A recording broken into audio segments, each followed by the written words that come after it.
Après s'être murée dans le silence, Laura Smith a évoqué son papa pour la toute première fois, quelques jours avant l'anniversaire du défunt.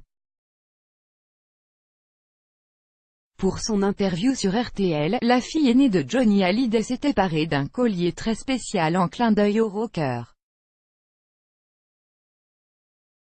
Play current time minuit, duration time minuit, remaining time minuit, stream type live loaded, 0% progress, 0% minuit, full screen minuit, muté playback ratin, subtitles off, captions off, chapters raters undefined. Ce vendredi 8 juin, pour la toute première fois depuis cette dramatique disparition.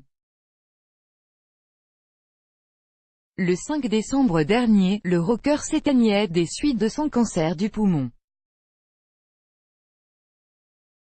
Ce 15 juin, l'idole des jeunes aurait soufflé sa 75e bougie et à cette occasion, un cortège d'hommage aura lieu aux quatre coins de la France.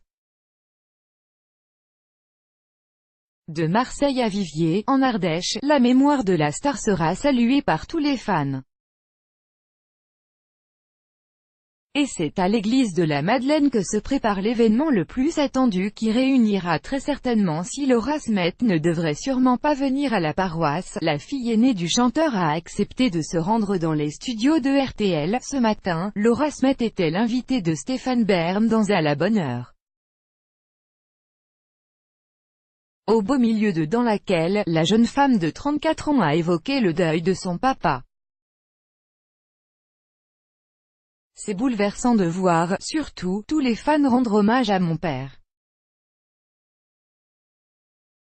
Après, moi, vous savez, c'est juste mon papa. Donc ça n'est pas la star pour moi. Donc c'est un peu perturbant pour des enfants. Je parle aussi bien pour mes petites sœurs que pour David. Ce qui s'est passé à la Madeleine restera à mon avis gravé à vie dans ma mémoire, dans celle des gens. Après, c'est très compliqué de parler de ça aujourd'hui, et si elle a balayé d'un revers de la main les nombreuses questions du journaliste au sujet de Johnny Hallyday, Laura Smith a souligné qu'elle portait son papa dans son cœur grâce à un accessoire, tout sauf choisi au hasard. Laura Smith et son collier avec une croix, en clin d'œil à Johnny Hallyday, parmi les nombreux bijoux adorés du Est, sans aucun doute celui que l'on connaît le plus. Et pour cause, c'est, notamment lors de l'hommage à la Madeleine le 9 décembre dernier. Après, la veuve l'avait ressorti et depuis le décès de son lion. À l'occasion de son entretien avec Stéphane Bern, Laura Smith avait elle aussi décidé de se parer d'un pendentif avec une croix qui, s'il n'est pas celui de son papa, lui ressemble énormément. Un signe qui ne